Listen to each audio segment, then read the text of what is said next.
ఇలా డ్రా చేసుకున్న తర్వాత ఇప్పుడు హ్యాండ్ లూజ్ని మార్క్ చేసుకోవాలి.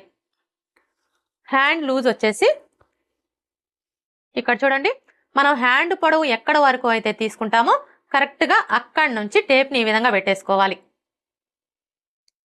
అర్థమైంది కదా? మనం హ్యాండ్ పొడవు ఎక్కడ వరకు అయితే తీసుకుంటామో కరెక్ట్గా అక్కడి నుంచి టేప్ని ఈ విధంగా పెట్టేసుకోవాలి.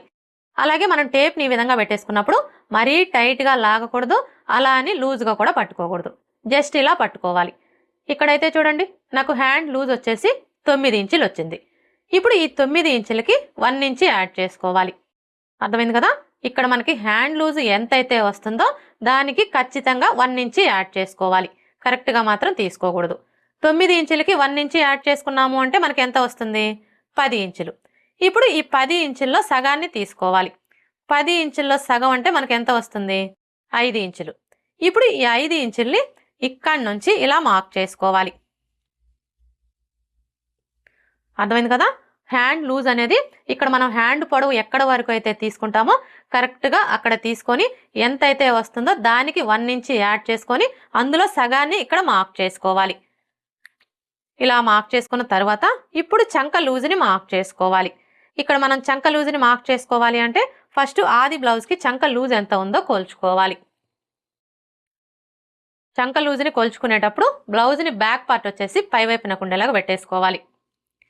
ఇలా పెట్టేసుకొని ఇక్కడ చూసారా, షోల్డర్ కుట్టు కనిపిస్తుంది కదా, కరెక్ట్గా ఈ కుట్టు దగ్గర నుంచి టేప్ని ఈ విధంగా పెట్టేసుకొని ఈ ఫస్ట్ కుట్టు దగ్గరికి లూజ్ అనేది లేకుండా ఈ విధంగా టైట్గా పట్టుకొని ఇలా కోల్చుకోవాలి.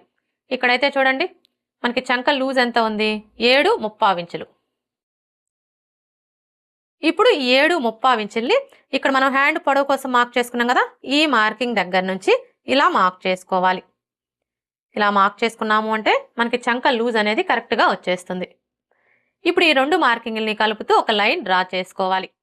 చూడండి, ఈ లైన్ అనేది మనం ఎల్బో హ్యాండ్స్కి డ్రా చేసుకున్నట్లుగా కరువు షేప్ వచ్చేలా డ్రా చేసుకోని అవసరం లేదండి.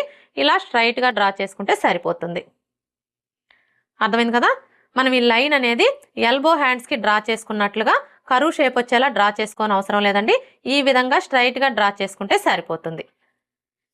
ఇప్పుడు ఖర్చుల కోసం 1.5 ఇంచ్ లేదా 2 ఇంచెస్ ఎక్స్ట్రా మార్క్ చేసుకోవాలి. ఇక్కడ ఖర్చు అనేది మీ చాయిస్ అండి. మీరు 1.5 ఇంచ్ అయినా తీసుకోవచ్చు, లేదంటే 2 ఇంచెస్ అయినా తీసుకోవచ్చు. ఇక్కడ నేనైతే 1.35 ఇంచులు తీసుకుంటున్నానండి.